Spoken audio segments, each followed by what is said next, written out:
Ինչով ենք մենք լցվում, ինչ ենք բերում մենք եկեղեցին։ Ես այս մասին էլ խոսեմ եւ վերջացել եմ սիրելիներ, երբ որ ուրեմն Ելից գրքի մեջ գրված է 27-րդ գլխի 20-րդ համարը, ես կարդամ նաև առաջ թագավորաց 3-ից, երբ որ այնտեղ նկարագրում է, որ հեղի ժամանակներում, երբ որ պատրույգը արդեն պալպալում էր, մարելու վրա էր, չգիտեմ ձետ կար մեջը, թե ձետ չկար մեջը, միգուցե ժամանակն էր, որ մարեր առավոտ պիտի, բայց այդ մասին չեմ ուզում խոսել, ուզում եմ խոսել այն միաբանության մասին, որ հոտը և հովիվը պետք է իրար հետ կարողանան համագործակցել և լեցված լինեն Սուրբ Հոգով։ Այլապես, այդ ժամանակներում մենք տեսնում ենք, որ գրված է և հայտնի տեսիլք չկար և Աստծու խոսքը ինչ էր, հազվագյուտ էր, հազվագյուտ։ Իշտ էր հազվագյուտ, հիմա այստեղ խոսում եմ հազվագյուտ, եղբայրները խոսում են, Աստծու խոսք են խոսում, հազվագյուտ, այո, հազվագյուտ ասելներ, որովհետև Աստծու խոսք խոսել և Աստծուց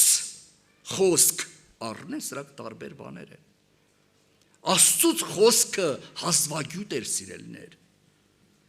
Աստծու խոսք կար, ինչ որ մագաղատներ չկային, Աստծու խոսք կար, այդ ուխտի տապանակի մեջ տասնաբանյային օրենքները կային, մագաղատների վրա Աստծու խոսք չէր կային, ոնց Աստծու խոսք չկար, Աստծու խոսք կար, սիրելիներ, Աստծուց խոսք չկար,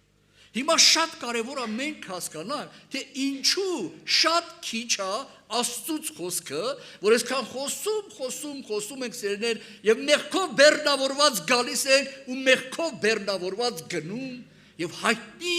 այդպես տեսիլք չկա, հայտնի բժշկություն չկա, կա, իհարկե կա, ես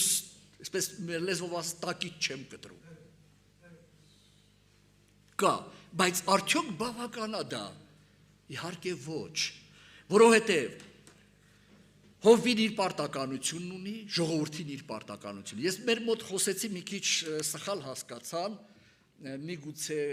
կարծեցին, թե ես սպասավորներին ուզում եմ բարձրացնել մեղքը գցել ժողովրդի վրա։ Այդպիսի բան չկա, հանկարծ այդպիսի մտքեր չունենանք։ Բայց ժողովրդին ինչ եք կարծում, բաժին չունի։ Չունի բաժին։ Մտածում ենք այսպես, արտակ